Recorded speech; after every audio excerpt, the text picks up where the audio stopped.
Alors, bonsoir à toutes et à tous et bienvenue dans le tirage de la nouvelle lune, de la pleine lune, ça y est, ça commence, de la pleine lune du 16 février 2022.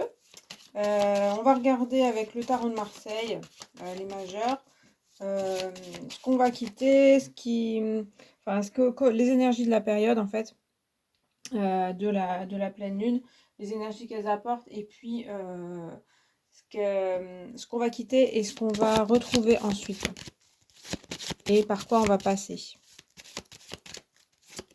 Donc cette pleine lune du 16 février 2022.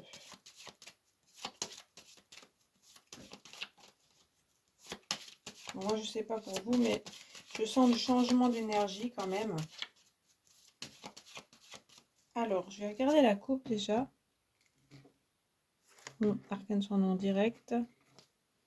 Et le pape, ok. Oui, c'est bien ce que je disais, changement d'énergie, changement de cycle aussi avec l'arcane sans nom. Des choses qui se finissent, des fins de cycle, je dirais. Fin de plein de choses en fait, hein, fin ça peut être concret dans la vie, ça peut être des relations, etc. Et puis on peut sentir que des choses se finissent chez nous, des choses sont différentes aussi, et que voilà, c'est plus comme avant. Et puis avec le pape, il y a le côté sagesse, apprentissage aussi. Donc peut-être nouveaux apprentissages, ça peut me parler d'une évolution en sagesse et de nouveaux apprentissages dus à ce fin de cycle en fait, hein, des choses qui peut-être qu'on a besoin d'apprendre de nouveau ou qu'on apprend suite à ces fins en fait. En tout cas, il y a une période un peu plus sage. Ok. Alors, ce qu'on quitte, ce par quoi on va passer et qui va nous aider à quitter. Et ce qu'on va retrouver ensuite en nouvelle, en pleine lune, à la prochaine pleine lune. Alors, pas que ce soit trop à la lumière. Ce qu'on quitte la papesse. Donc une énergie plutôt tournée vers le passé, aussi de bilan peut-être, un peu aussi solitaire, un peu aussi qui réfléchit à soi, assez spirituel dans l'introspection, mais pas très ouvert sur le monde. Voilà, pas trop, plus concentré sur ce qu'on fait nous-mêmes et pas très communicant aussi. On passera par la justice, tiens. Du coup, notre femme aussi un peu fermée, hein. Il y a un côté toujours cette énergie comme ça. Par contre, c'est comme si on arrivait aux choses sérieuses en fait. Enfin, il y a deux cartes assez sérieuses qu'il fallait régler. Il y a des choses en fait, peut-être ça peut être administratif, ça peut être dans le travail, mais aussi dans notre vie, des choses que peut-être on ne supporte plus et que là il va falloir le trancher. Et même sinon ça peut venir de l'extérieur aussi. On nous dit bon bah cette fois faut vraiment régler les choses, faut rendre ses papiers, faut remplir les choses, faut dire ce qu'on veut. C'est comme ça qu'on avance en fait, hein. Il y a ce côté un peu vérité qui ressort, hein. Et il y a quand même une communication qui commence à se faire par rapport à la papesse. Même si la justice, elle est assez fermée, ça parle avec l'épée quand même de parole, de dire la parole juste de ce qu'on veut, etc. Il peut y avoir des procès, des choses comme ça qui s'enclenchent. Alors dans les vies personnelles ou générales. Et puis il y a l'empereur ensuite, donc c'est encore sérieux, un peu aussi comme on avait dans la coupe avec le pape. C'est-à-dire que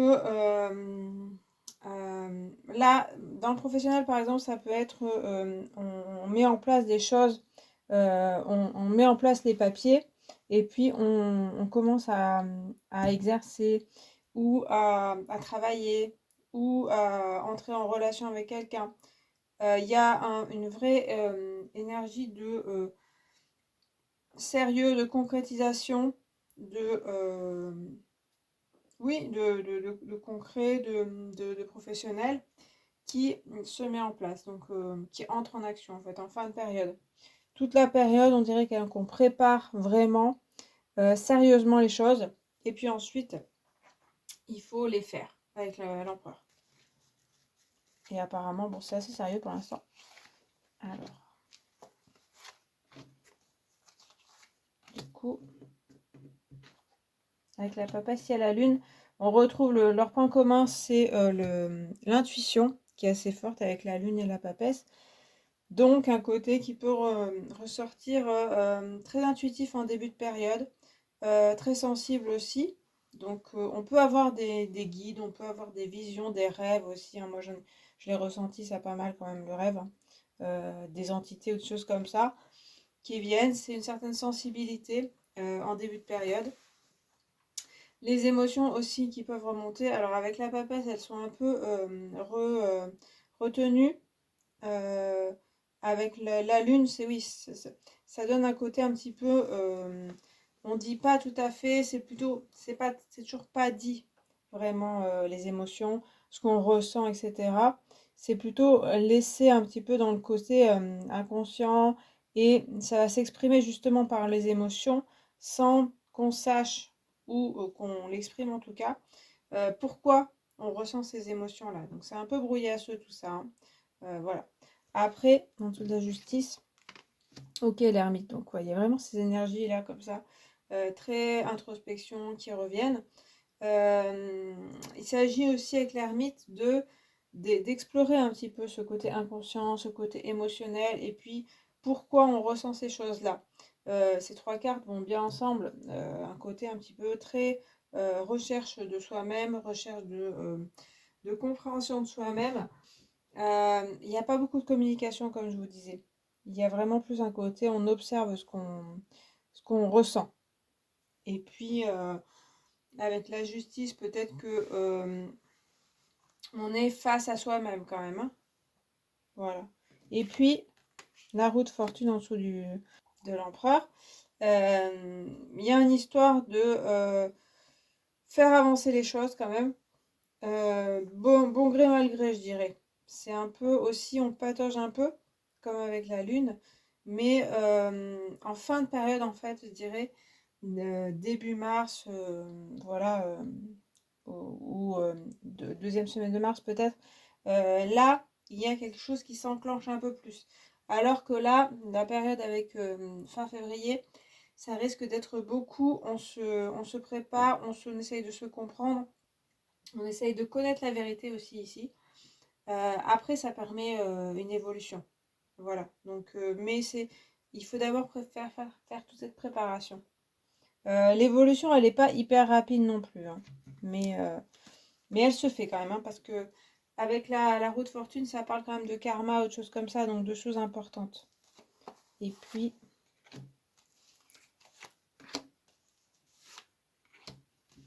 alors, et ben on retrouve le pape. Donc, papesse, donc on a vraiment des cartes, pour l'instant, que des gens âgés. Ou alors des animaux. Alors avec le pape, comme je disais, il y a une montée en sagesse quand même pape-papesse dans cette période. Il est plus communicant quand même le pape, hein, que par rapport à la papesse. Il va plus exprimer tout ce côté émotionnel justement.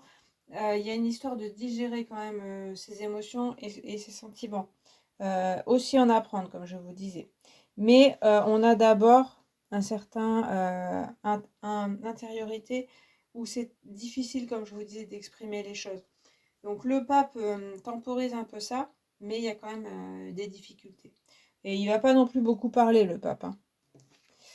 Il y a quand même le chariot qui arrive en troisième position. Donc ça nous incite quand même à la prudence dans le fait d'agir ou des choses comme ça. Il y a énormément de préparation avant d'avancer. Tout ça, toutes ces cartes-là préparent bien la réflexion, l'action, etc. Pour pouvoir avancer ensuite. Mais c'est quand même une ligne où on avance un peu plus, hein. Et puis, le jugement en dernier, c'est pas mal, hein. Cette ligne-là est beaucoup plus éclairée que le reste, plus ouvert vers l'extérieur. Et il y a quand même une histoire de révélation, de choses un peu plus mises en lumière par rapport à ici. Une fois qu'on a fait ce travail-là, en fait. Il y a plus d'avancées aussi avec le jugement et dans cette colonne aussi. Plus d'avancées dans notre vie. du renouveau aussi, et peut-être aussi des retrouvailles avec des personnes. Parce que tous les autres, là, ils sont assez seuls, hein. Il y a une histoire de travailler seul, de se confronter à soi-même aussi, de se comprendre, et ensuite de pouvoir retrouver d'autres personnes peut-être. Retrouver des personnes qui nous ressemblent peut-être. Alors, avec la roue de fortune, il y a ça peut être un côté où on ne s'entend pas forcément avec les personnes avec qui on est. On est un peu attaché à eux sans vouloir forcément y être. Alors que là, il y a une vraie réunion et une mise à nu des personnes. En gros, comme je vous disais, pour l'ensemble, il y a vraiment une période, là, fin février, je pense, où ce sera assez quand même, il y a de la solitude, il y a de l'introspection et du sérieux aussi, hein, de la préparation pour du concret. Et ensuite, début mars, là, il y a des choses qui s'enclenchent un peu plus. Il y a des choses qui peuvent venir de l'extérieur aussi. Et puis, toute cette préparation peut être du coup mise en œuvre. Il pourrait y avoir des choses intéressantes à ce moment-là. Voilà. Par contre, il faudra passer par des étapes ça peut être d'apprentissage, ça peut être de formation, ça peut être de passer des examens, là on voit. Ça peut être de passer des entretiens, des choses comme ça. Il y a des choses assez sérieuses, vous voyez, ou monter des dossiers administratifs. On voit que ça avancera, hein, mais il y aura quand même de la lenteur. Et puis sociétalement, il peut y avoir des choses un peu lourdes, je dirais, une ambiance assez lourde. Comme une ambiance, surtout en fin février, là, une ambiance où on se sent un peu, vous voyez, ces visages, c'est dur, où on se sent un peu privé de liberté, mais aussi sous le joug de personnes plus puissantes et qu'on n'arrive pas à nous prendre nos décisions. Un peu un climat un peu austère, hein, voilà. Donc je sais pas ce que ça veut dire exactement, parce que normalement il devrait y avoir des levées plutôt des restrictions, mais il y a quelque chose où il pourrait y avoir, je sais pas s'il y aurait des lois ou des choses comme ça qui vont tomber, mais en fait ça risque de ne pas trop rigoler, particulièrement dans les réponses du président, enfin du président ou du gouvernement, comme s'il n'y avait pas beaucoup d'écoute. Par contre, après, c'est vrai quand même, il y a des choses qui se débloquent, hein, en fin de début mars. Mais il y a un fond un peu sérieux et un peu coupé de la communication, même au niveau de la société. Alors, je vais rajouter 3/4 du petit Lenormand.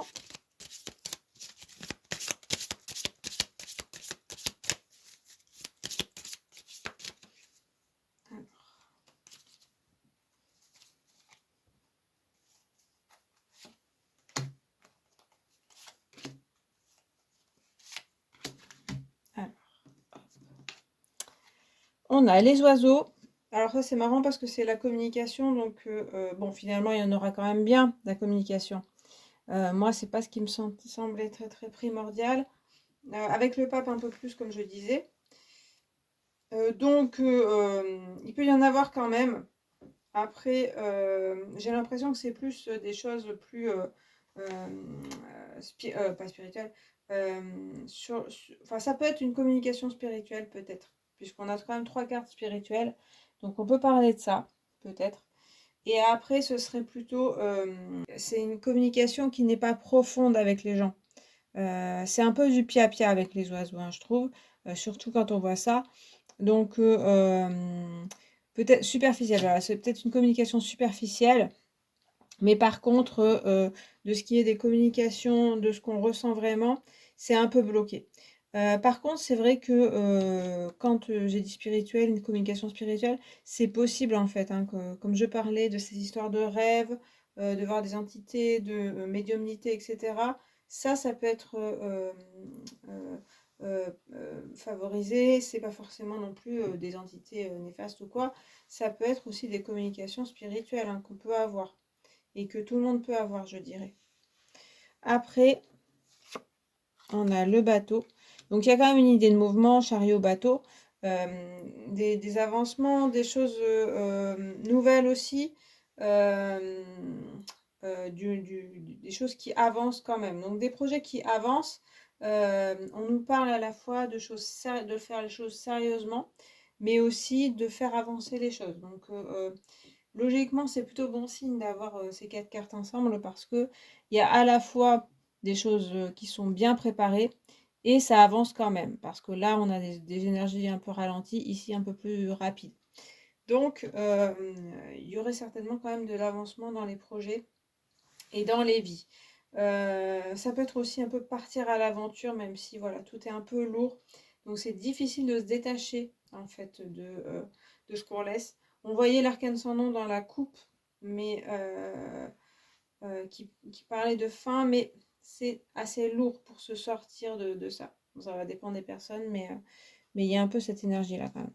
Et puis on va vers le bouquet. Ben, voilà. C'est plus léger, oui. Enfin, de toute façon, ces 3 cartes sont assez légères, plus enthousiasmantes. Avec le bouquet, il y a une histoire de cadeau, de partage. C'est bien ce dont je parlais avec le jugement.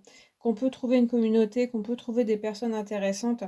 Et puis un peu plus d'amour et de communication, d'être avec les autres, etc. Et de gentillesse. Voilà. Mais ça, ce serait plutôt début mars, hein, fin février. Il y a un côté un peu repli sur soi-même pour se connaître, pour en apprendre, etc.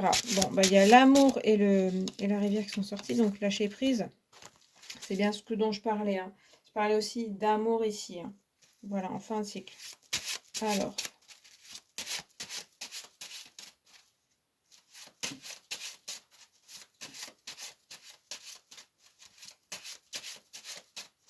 Je bats.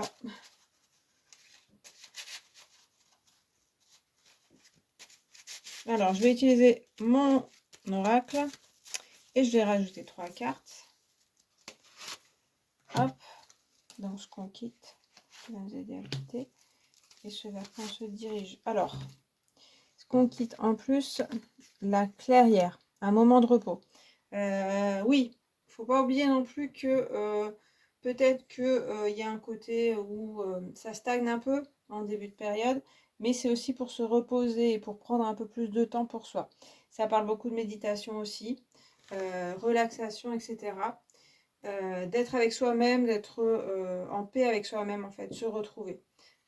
Et se regarder en face quand même, même si tout n'est pas très clair.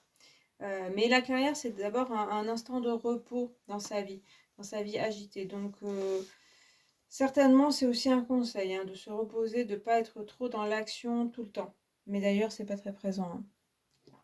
Après, le soleil, écoutez. Il y a en fait, comme je disais, des éclairages hein, sur certaines choses. Et de toute façon, l'ermite a une petite lanterne. Et là, avec le soleil, on a encore plus de lumière. Donc, on voit bien ce voyage vers la lumière hein, qui est présent aussi dans la saison qui arrive, hein, puisque on se dirigera de plus en plus vers le printemps, les jours seront plus longs, etc. Plus de lumière donc, et donc aussi plus de clarté dans ce qu'on veut, dans ce qu'on est, etc. Il y a beaucoup cette notion qui ressort. Hein. Et puis, donc, après, c'est aussi la joie. Hein. Donc, un peu plus de joie, même si on avait des cartes qui rigolaient pas totalement. Ici, on a, avec le chariot et le soleil et le bateau, une plus grande énergie qui arrive. Alors, des fois, c'est un peu déroutant aussi. Il ne faut pas non plus trop se réjouir parce que ça peut un peu s'accélérer. Hein. Donc, comme je vous disais, il y a un côté où on se prépare. Et ça va être important parce que s'il y a une accélération, après, va falloir pouvoir prendre le rythme. Et puis, on se dirige vers le crabe. Tiens, nouvelle carte. Et ça change un petit peu aussi de l'énergie. Le crabe, c'est l'énergie de la différence, de marcher de côté, du marginal, d'être différent, d'être autrement. Mais assez original aussi et créatif. Hein. Et du coup, ça nous allège un peu l'énergie générale. Qui est, même avec le jugement, assez sérieuse toujours. Il y a peut-être des révélations, il y a peut-être des vérités qui arrivent en fin de cycle, aussi des libérations. Avec le crabe et aussi le bouquet, on nous parle quand même que ça va être aussi peut-être le moment d'affirmer sa différence, d'oser être différent, d'oser être soi-même. Hein, on a la nudité ici aussi. Et que ça pourrait être pas mal d'être différent en fait, parce que ça va nous apporter plus de richesse, plus de créativité. et plus de joie, plus de contact aussi, je dirais. Il y a aussi de l'humour, c'est quelque chose comme ça, plus qu'en début de période, hein, voilà. Donc, au début de période, on rigole pas trop, on rigole un peu plus en fin de période. Voilà. Donc au niveau sociétal, avec ce complément, ça allège un petit peu toute l'énergie qui était un petit peu lourde. Du coup, mais pour moi, ça reste quand même début de période, donc fin février, un peu calme. Peut-être des annonces assez sérieuses, mais des choses qui vont pas trop bouger avec la clairière. Ensuite, une transition plus énergique. Mais attention, avec la justice et l'ermite, on voit qu'il y a des choses de fond qui seront annoncées et préparées, hein. Donc, faut pas trop se laisser non plus éblouir. Il y a quelque chose comme ça, hein. Parce que des choses, euh, oui, qui parlent de fond, qui parlent ça peut être des lois qui arrivent ou des choses comme ça. En fin de mandat, c'est bizarre, mais ça pourrait arriver. Et peut-être que soit c'est rapide et on le verra, mais on n'aura pas le temps d'arriver. Pourtant, avec l'ermite, on voit bien que c'est possible, hein, d'arriver à comprendre et d'arriver à, à saisir la chose. Mais il y a des choses rapides qui arrivent. Après, il y a du dynamisme aussi, hein, qui repart. Et puis en fin de période, ouais, il pourrait y avoir des annonces, il pourrait y avoir des changements. Pour quelque chose de différent. Moi, c'est vrai que le crabe et le bouquet me présagent quand même quelque chose d'intéressant. D'intéressant. Après, je sais pas si sur le long terme, ça va être bien, mais il y a quelque chose d'intéressant peut-être socialement qui s'annonce. Après, il faut bien se dire que début avril, et même mi-avril, hein, puisque ce sera vers le 15 avril, pas 15 avril, mars, pardon, 15 mars, niveau politique, gouvernement, tout ça, ce sera vraiment à fond dans la campagne électorale. Donc, il y aura peut-être des choses qui arriveront, des profils, bah, je suis en train de penser que ça pourrait être l'annonce de Macron qui s'annonce candidat. Voilà, bon, c'est une surprise pour personne à mon avis. Mais bref, ça pourrait être ça, par exemple. Mais il y aura peut-être d'autres choses là qui seront plus originales et qui vont justement nous étonner. Donc peut-être que ce sera pas Macron, on ne sait pas. Là, quand je vois l'empereur, je pense que bon, ça pourrait être lui, mais il y a peut-être d'autres choses, hein, qui se profilent. Ça pourrait être aussi quelque chose qui sort de l'ordinaire, donc qui n'est pas dans l'état, qui n'était pas prévu. Voilà, ou une personne. Bon, voilà, donc là, ça c'est des hypothèses. On verra. Mais dans la vie de tous les jours, c'est aussi ce que je vous disais, hein, être soi-même, être différent et accepter les différences aussi, accepter les personnes différentes. Ça ouvre des champs plus intéressants qu'on avait en début de période. Voilà, bah écoutez, j'ai fini le tirage. Bon, désolée, des fois c'est un peu, je suis un peu troublée, mais voilà, j'espère qu'il vous a parlé, qu'il vous a plu. Je vais pas faire trop long, donc je vais m'arrêter là. Je vous souhaite une bonne pleine lune. Reposez-vous bien. Voilà, pour après que ça bouge un peu plus. Et puis, je vous dis à très bientôt. Salut!